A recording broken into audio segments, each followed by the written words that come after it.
Welcome everybody to the state of NXT. Support, no DQ. Based on the fact that we are essentially in a new year for wrestling. For wrestling, year is basically WrestleMania to WrestleMania, or in our case with NXT, NXT TakeOver, wherever the fuck WrestleMania is at, to NXT TakeOver, wherever the fuck the next WrestleMania is at. So, we are at basically a new cycle. We have got several NXT superstars that have been both temporarily and permanently taken to the main roster, Raw and SmackDown. We know that the War Raiders still have the NXT Tag Team Championships around their waist, and yet have gotten called up to the main roster. So that is one of those that may be temporary, may be permanent, but for now, they're at least on both brands. We want to talk about where all of these call-ups and drafts and everything else are going to leave NXT. Yes. So, Jerry, this was your idea. Why don't you dabble a little further into the idea? Well, we have to go back about 2 months at this point. Yeah. Because this is where everything began for us, really. Not really a downfall as much as like, okay, a whole bunch of people are getting pulled out of NXT. Well, it started with Lars Sullivan. Yes. It started with Lars, and then it went, like, it was like Lars, it was EC3, it was Lacey Evans, it was Nikki Cross, it was Aleister Black, Ricochet, it was Ciampa, Gargano, it was all of them. And, Heavy Machinery. I keep on forgetting about Heavy Machinery because they've been turned into a fucking novelty act already. Oh, they were always a novelty act. But even then, they were actually taking as a little legitimate threat at the belts for a little bit too.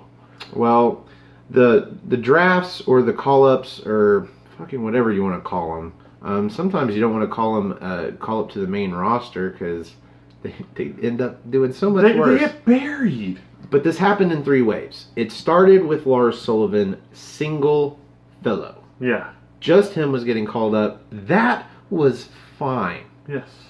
Fine and or dandy. Yes, George Carlin. Yes. But I don't know if the wave of popularity behind the idea of calling up somebody from NXT like happened there, and they're like, oh, we got to capitalize on this, or if it was just something thrown out there when they had the whole crisis that led them to come out and say, hey, because of Baron Corbin, we've been doing this really badly, and we're going to start doing better, and the audience is now the authority, and no more GMs, and blah, and all of that. The reset, that hard reset that we all witnessed cringingly a couple of months ago.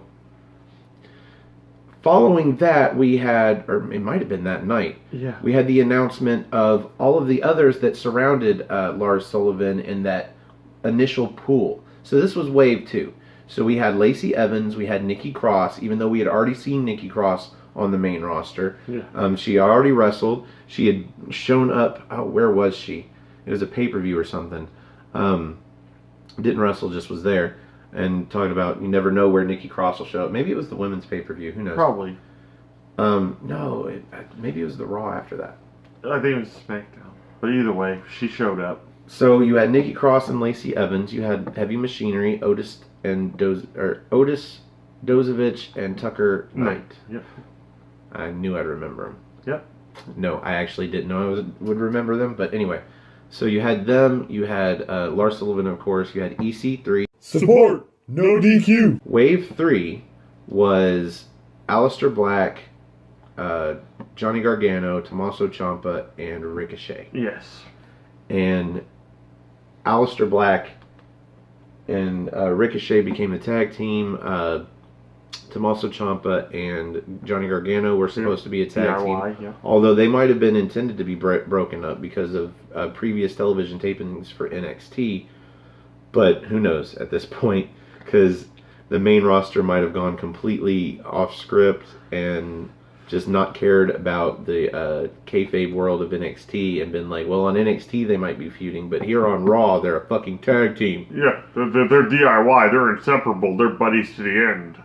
And all the while, Johnny Gargano's throwing Ciampa headfirst into freaking... Yeah, except on Wednesday nights when they're beating the hell out of each other. And at and NXT, feuding over a span of 2 years. And at NXT TakeOver, where they were supposed to have their last match for the NXT Championship. Which was going to be an Iron Man match. There's really no denying that. He had the Iron Man costume. They were still calling him the Iron Man of NXT. It was going to be an Iron Man match.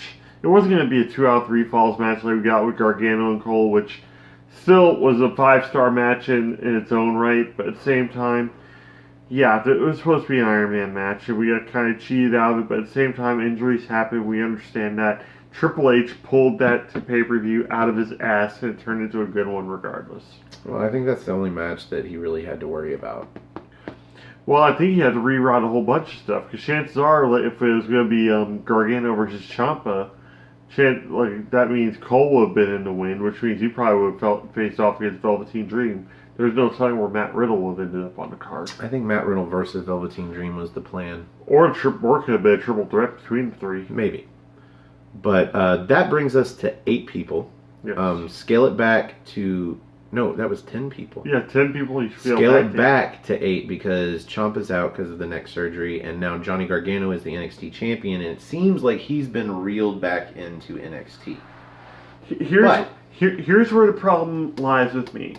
We're about to get into these call-ups that we got this past week, but up until this point, they weren't doing shit with the people that they had. They had Lacey Evans coming down to the ring, turning around and leaving, which, granted, I called it. She was going to make her presence known. She was going to finding her spot.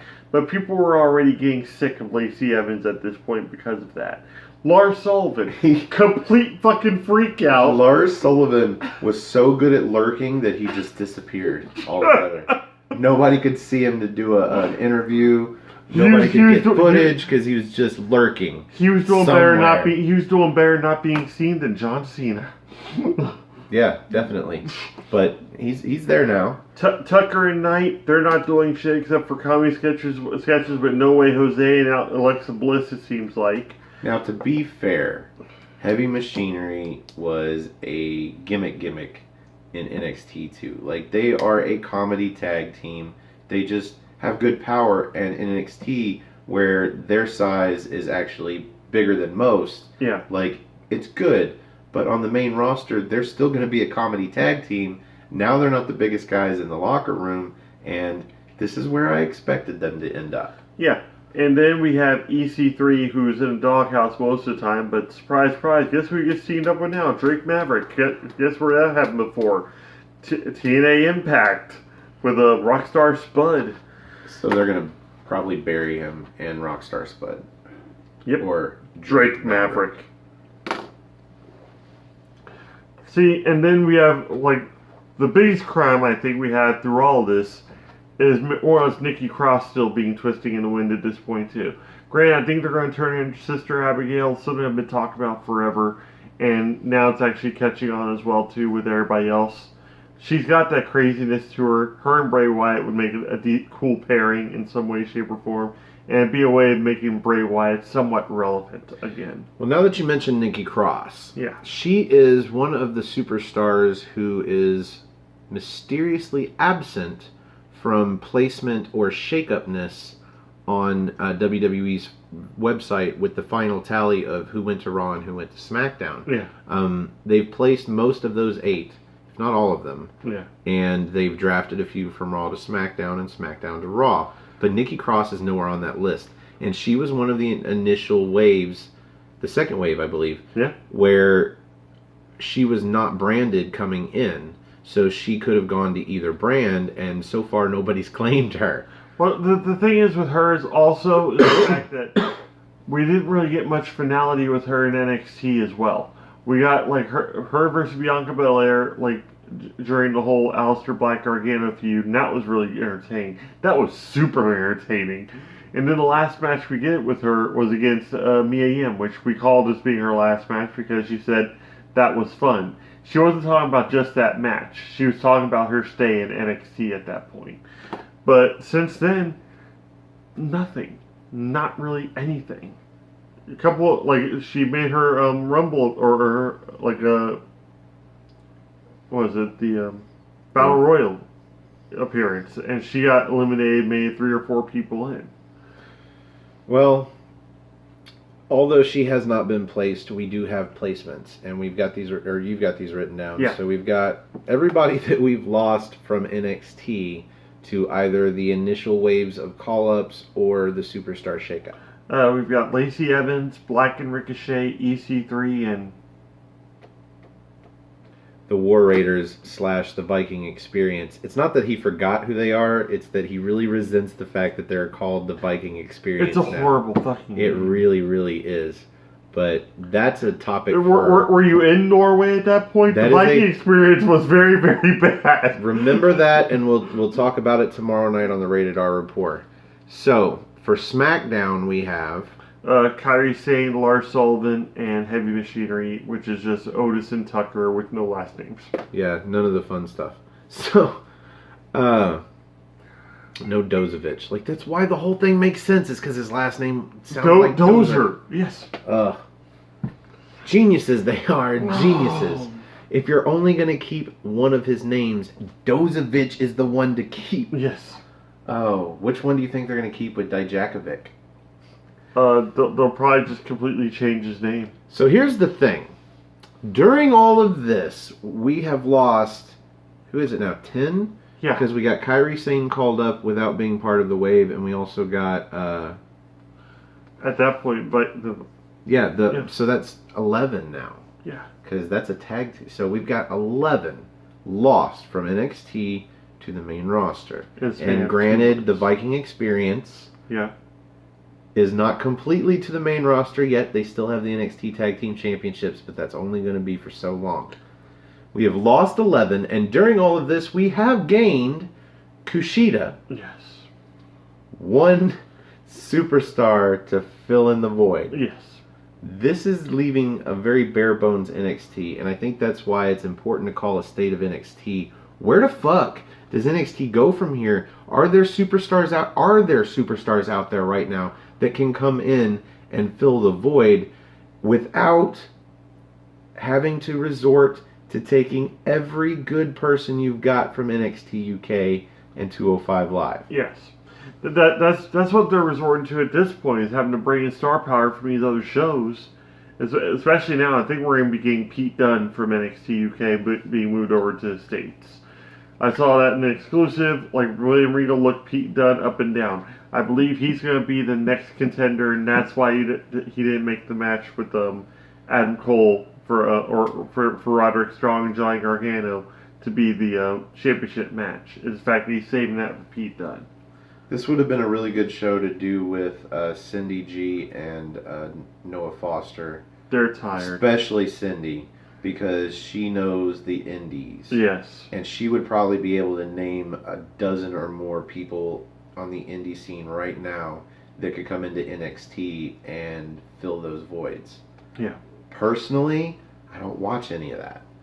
But here's where this is the stuff that's been bothering me also, is the fact that within the past couple weeks also we've been losing a whole bunch of people that have come up from NXT as well, just out of frustrations with the company. We've lost Alexander Wolf. We've lost Luke Harper.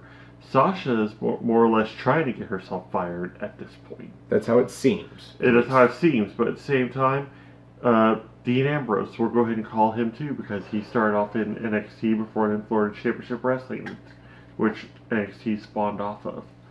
So we're losing all these performers and whatnot because A, they're not being properly pushed, or pushed in the same way that they were in NXT.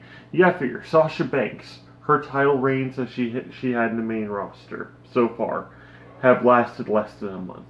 28 days, I think, at most. And the first ever women's tag champions didn't even hold the belts for her first defense. So that's automatically kind of a slap in the face, I believe. So, and then also we have, like I said, we had Tommaso Ciampa debuting, and he was still NXT champion. We also had Johnny Gargano on the show. And now we're getting the War Raiders, and they still have the belts. how are we supposed to believe that these guys are actually going to have, longer title reigns or whatnot in NXT since all of it's pre-recorded? And still actually believe there's going to be a title reign involved and not get disenchanted with the product. Okay, so you can call me cynical. Yes. Or you can call me a realist. Yes. That, sir, is the nature of the business. Yes. You are stuck in the idea that because it's WWE NXT, that it's going to be different for everybody. Yeah. And it's not. If there was no NXT, all of these people would be getting called up from their local indie brands. Yes. And where they are probably treated like kings for a jester's salary. Big fish in a small pond, but less pay, yes. When you call up to WWE from NXT, you are not calling up the best of the best to come and be the best of the best. You are calling up guys that have been trained to be WWE superstars who are getting called up to fill the spots that are available. And they're not all main event spots, ladies and gentlemen. No, they're not.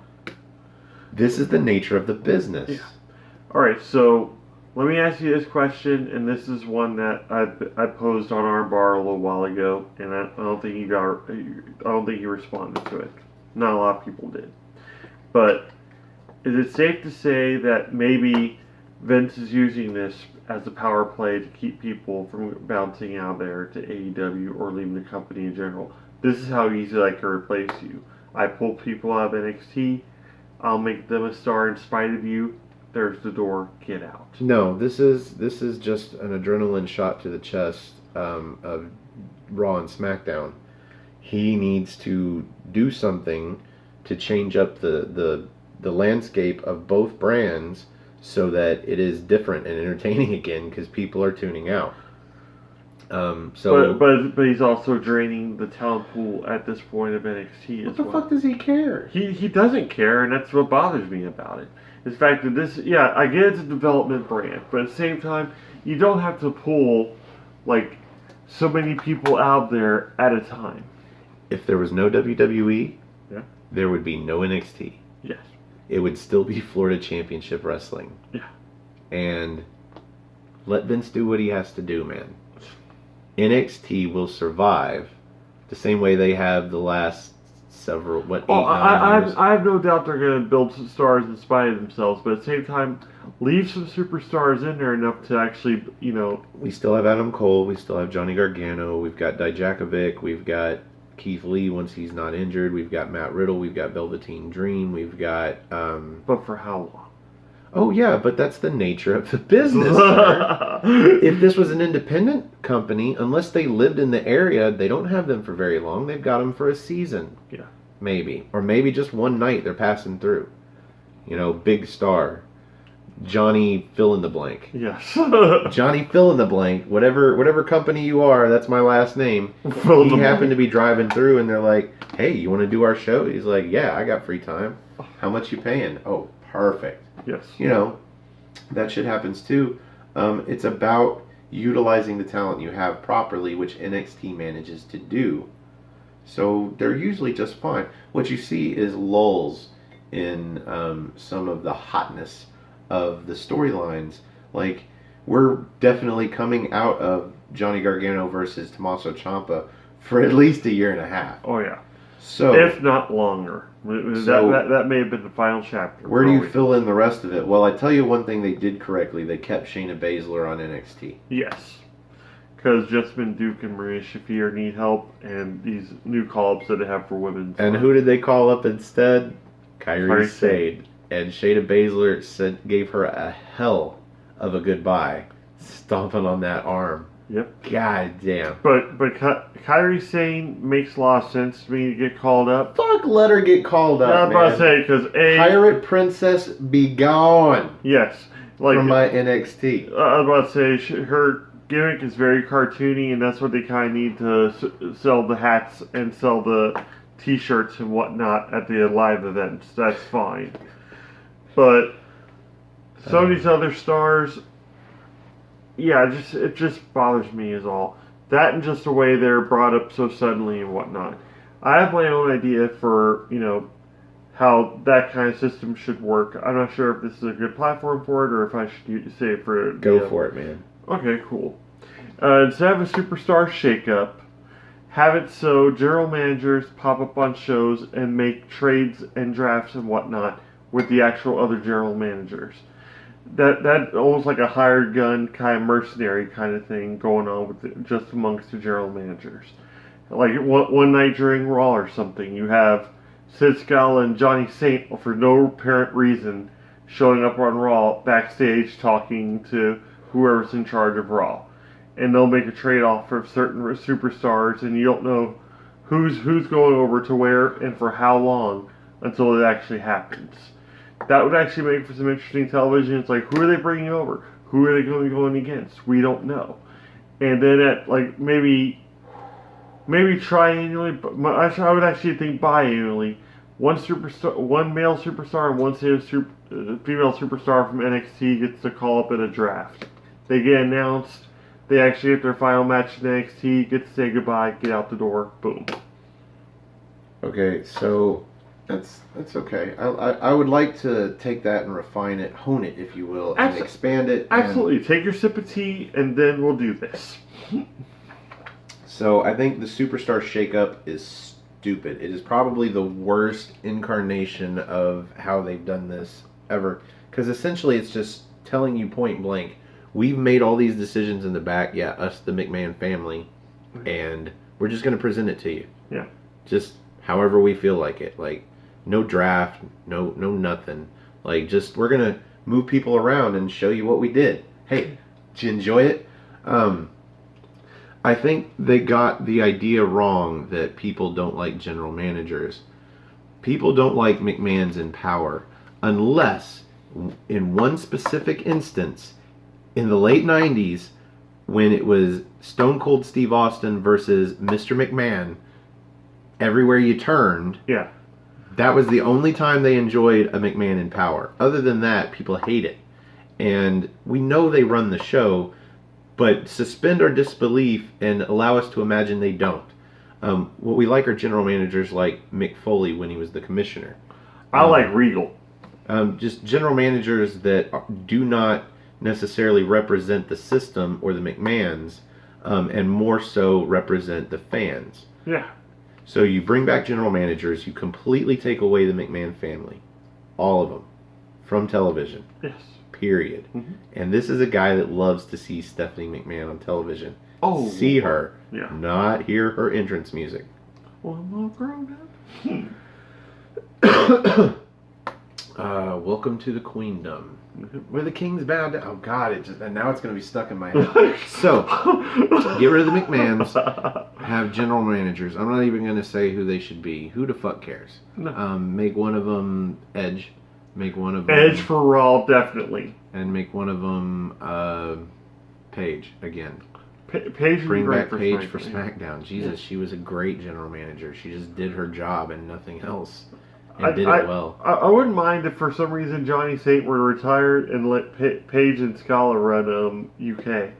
But for these purposes, it doesn't matter. So you use the technique that you suggested, where occasionally a GM will show up on the other show and announce with the other GM a trade deal. Yeah. Where one superstar or tag team gets traded for another. That way you don't have to wait for one specific time of the year to shake things up a little bit. That's where the shakeup comes in. Yeah. The draft will be a draft, and it will be based off of merit. And for me, I think the first pay-per-view you have after WrestleMania, call it draft something. Don't call it draft lottery. That's a different thing. Oh, yeah. We don't want to draw the drafts out of a hat or some shit. Yeah. Or a tumbler. We want this to be the one time a year where Raw and SmackDown compete one-on-one, and it has a meaning. Every match gets you different drafts, and the main event gets you the first draft. Shit like that. Yeah, that'd be beautiful. And, of course, it's all scripted, but who cares? At least the one time a year when Raw and SmackDown go head-to-head in competition actually means something. So have that be the first pay-per-view after WrestleMania, and on the following Monday and Tuesday, or it'll probably be Monday and Friday by this time, that's when you do the actual draft. And they'll do half of it on Raw and half of it on SmackDown. And there you go. And that's when you can do big shakeups. But yeah, during the year, why not have brands do trades? Why does that not make sense? This is sports entertainment, right? But it's still sports. It keeps things fresh, for one. Two, there's that like uncertainty. Like all of a sudden, like you be watching a match and somebody from NXT UK just pops in. Like you're watching some sort of classic show up, and all of a sudden Pete Dunne ends up on the top of the ramp. You're like, what the shit is he doing here? And Jordan Devlin comes out right behind him. It's like, both of them? Now, I see you're trying to correlate this with NXT and NXT UK, but I do not, personally, I don't think this is a system that will benefit NXT and NXT UK until there is a third brand. Yeah. Once we see the opening of NXT Australia or Japan or NXT Japan or NXT Germany or wherever the fuck the next NXT is going to be. I don't think they'll go Germany. I don't think they'll go anything else European right now. Because like right now they need a European title. This is what they need. And they can't make that bigger than the United Kingdom belt. So just because you think it doesn't make sense for them to go Germany next doesn't mean they won't go Germany next. They're going to go Germany next. You know why? Because my predictions are fucking wrong.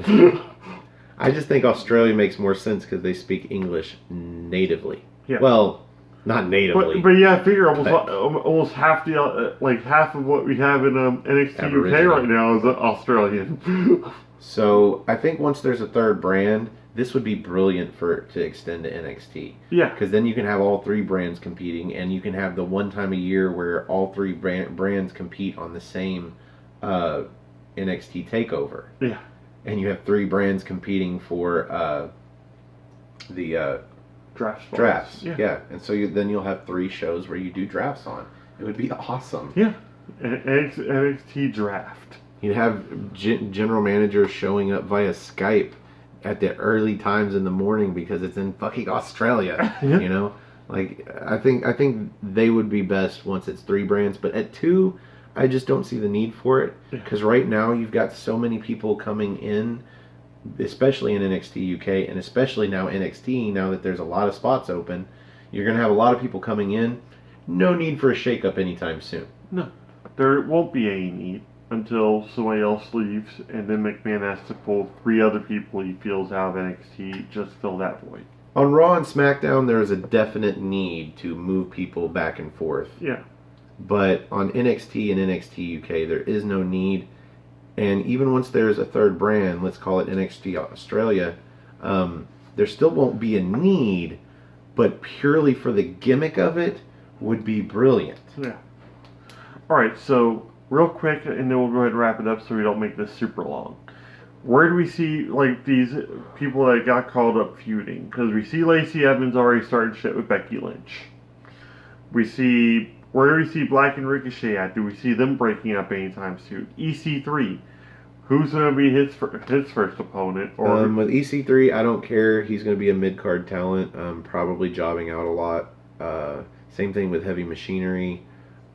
Lacey Evans is getting thrust into the top spot. She is not, I don't think, going to win the title off of Becky Lynch. No. But I'm glad they're putting her into a high-profile spot, especially if she can shine in the match like she did with Natalya on, what was it, SmackDown? Yeah. Yeah.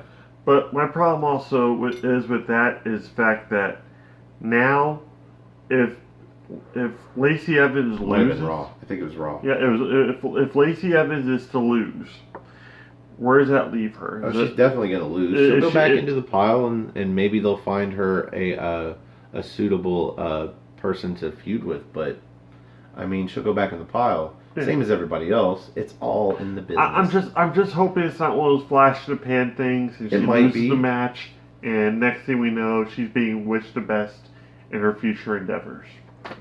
So far, obviously, they've seen something in her to put her in the spot they've put her. It all depends on how she looks in that spot. Because you gotta figure, another NXT call-up, Johnny Curtis, a.k.a. Fandango. Yeah. For a longest time, they had his gimmick going that if you didn't pronounce his name right, he wasn't going to come down to the ring and fight you. He ends up fighting Jericho in his first match at WrestleMania, wins, and then after that, Well, he was pretty hot for a while. yeah, Mid card as hell, but hot for a while. It was when they tried to spice things up by splitting him up with Summer Rae, yeah. and like he turned heel, and it all And just where are went they down. now file? Yeah. So and then I thought he was doing great with Tyler Breeze with the Fashion Police. Yeah. Not in the ring, No. with the vignettes in the back. Yeah. Those were great. And WWE just killed them. Because this was back before they realized, oh yeah, we better start giving the audience what they want or they're going to tune out. That's why we got Becky Lynch, Seth Rollins, and Kofi Kingston all win at WrestleMania. Because I knew that shit was going to happen. Because they had to pay off the promise to start giving us what we want at some point. And what better way than to do all three in the same night at WrestleMania 35. Boom, done. So, this is a trend. And the thing is, in order for them to give us what we want, we have to make sure they know what we want. Well, I still don't think NXT should really have to suffer for it as heavily as they have been. NXT doesn't get to call it. Triple H already tries to give the NXT crowd what they want based on what he's got. And he does a fantastic job of it. I will not take that away from the dude. I think the state of NXT is just fine. This is just one of those times where they're going to have an influx of people come in and do good. Pretty much like the first real big OVW shakeup where John Cena, Batista, Randy Orton, and pretty much those three all got pretty much called up at the same time. There is more than likely enough people in the indies with the caliber of the people that just left to come in and fill those spots twice over. There's no doubt. We just don't know who they are. Yeah. Most of the people we already knew have already gotten snatched up by NXT. Keith Lee was one I knew specifically because of Wrestle Talk, but that's a British wrestling program. Like all the guys they like indie wise are already getting snatched up by NXT UK. So that leaves us with nobody that we know to talk about. Will Ospreay, that would be great, but I think he signed a deal with New Japan. I was about to say him or Zack Sabre Jr. So there are people that can come in and step up and fill these roles, but if they're British, they need to go to NXT UK. Mm-hmm. Fuck that. That brand needs them too. Yep. As far as American go, I don't know. I was about to say, who do you think would be the first casualty from NXT UK to bring over to the main brands? Do you think it's going to be Pete Dunne at this point? Probably. I would think Pete Either Dunne. Pete Dunne or Rhea Ripley. Oh, I see them both coming over at the same time, probably. As soon as Vince gets a look at Rhea Ripley, he's going to be like, oh yeah, main roster. Oh, yeah. I want her. Yep. And I agree, Vince. I want her too. her. That would be great. Just saying. You're sick the other day. Sent you a picture of her. Doing great now. Yeah. Picture of Rhea Ripley cured my stomach. Yep, it did. Yep. Cured what ailed you. Not really, but it was still a nice picture. Yes, it was. So, is that all you wanted to cover with the state of NXT? Absolutely. I just wanted to get that off my chest because it was annoying. It's almost like that kid growing up that would always get that yellow Tonka truck or some shit, you know, and like he'd always have these great other toys that he wasn't playing with. So you try to reach for them and grab them while he's playing with the yellow Tonka truck. He's like, no, those are mine too. Leave them alone. Like, that's what the yellow Tonka truck to me feels like the NXT superstars, and the other toys feel like the WWE superstars that he's not using properly or not using at all, and they're getting disenfranchised and wanting to leave. Well, you can't stay in NXT forever. No, you can't. I mean, you can stay in there until you die, but you can't stay there forever. Oh. Just saying, can't be there forever. So, this has gone on a pretty good long time. So this is probably going to be bonus content on Aftermatch. Probably. Ladies and gentlemen, welcome to the next edition of bonus content. I don't know what we'll call it. Just the state of NXT. Yeah, state of NXT. That's what's address. important, is the state of NXT. So, thank you for joining us. Yeah. And if you'd like to get... Perfect timing. If you'd like to get up here on the big screen and join us for a spot of NXT maybe. Mm-hmm. Help us review a future episode of NXT UK on the NXT party. Or maybe you just want to have a chat about wrestling with us. We'll do an episode of the Rated R Report with you. if it's your first time on, you'll be up there all by yourself. Colin Andrew did it. You could help us review an NXT takeover. Yeah. That has happened. So, if you'd like to join us, you can find me on Twitter. Go to nodq.com/Stefan. That's Stefan. Or if you just want to look me up on Twitter, it's at Stefan R. Osborne, OSBORNE. As always, the R stands for restricted. You can also find this gentleman on Twitter. At NoDQ General. And also on my Facebook group, Armbar, all capital, ARMBAR. Exclamation point! We've added a whole bunch of people since then, and I've actually mentioned that we're going to be probably doing this, like save the NXT thing. And if you guys have any comments, or know anybody that wants to make comments, make them below. Tell us what you think would make NXT, not really viable. It's already still viable. But what they need to do to stay that way through this huge shakeup that we're having. Because right now... this huge draining of NXT yes, talent. Yes, let's just say it's a flushing is what it is. Well, no, it's an upwards flushing because it took the best turds in NXT and sent them to... I don't know, it's kind of flooding at this point. So whatever the euphemism. Yes. So that was at NoDQ General. Yes. By the way. Yes. Yeah, my little... It's okay. Nobody follows me on Twitter. It's cool. That's just to exclaim about the reason that I say restricted. Yes. Because, yes. Yeah, we got it. You don't gotta bury the joke. I'm rated R everything. Okay. Everything's rated R. So, if you like our video, you should click the like button. That's underneath me, down here somewhere. And if you like all of our videos, you should probably click the subscribe button. So you are here on Aftermatch, and thank you. If you have just now subscribed, you are helping us on our goal to 100 subscribers, at which time we will start doing our show What's NXT live on Aftermatch Wrestling. And so thank you for subscribing if you did. And if you have friends out there that don't watch our program, that watch NXT and like reviews, click that like button. That's down there in between there somewhere. Or not the like button, the share button. The share button, yes. It'll bring up a little bar on your phone. And just click Twitter, and if you want to put a few words or tag us or whatever, that's cool. Or if you just want to quick share it, just share it to Twitter, share it to Facebook, share it to your YouTube page, whatever. Share it with your grandmother. I don't give a shit. Just share. At 100 subscribers, we're going live so that you can ask us questions during What's NXT, and we will answer them at the end of the video. Yep. So. Or sometimes during. Who knows? Thank you for joining us for the General Jerry Slaughter. I am the Wizard of NoDQ, Stefan Osborne, and thanks for joining us. We will see you NXT time. And God bless America. NoDQ.com/shirts.